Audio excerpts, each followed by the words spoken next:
And so the National Cathedral project is a national project for the nation, and not for a political party or for a president. So if His Excellency Nana-Addo was unable to complete it, why not? We shall encourage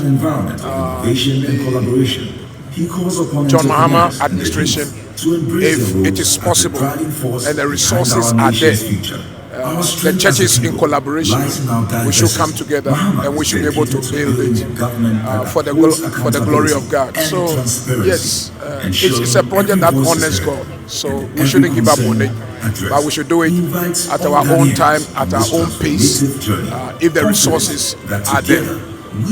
The election, the results show a massive endorsement for John Mahama, because he promised change. He says he will reset the nation. He says he will improve the economy.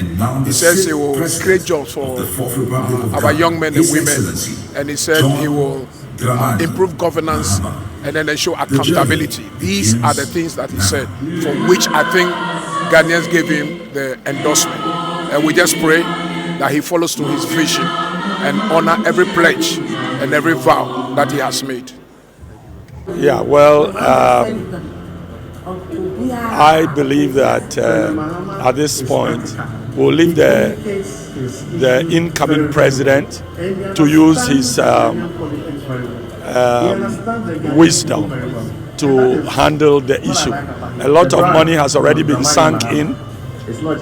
Judges' buildings destroyed, so many things done, and the money has already gone. The most natural thing to do once such an amount of money has been spent is to continue and finish it. But of course, he is the president. We cannot dictate to him. He should do as he thinks is fit. That will be his prerogative. If he chooses not to continue, we will support him.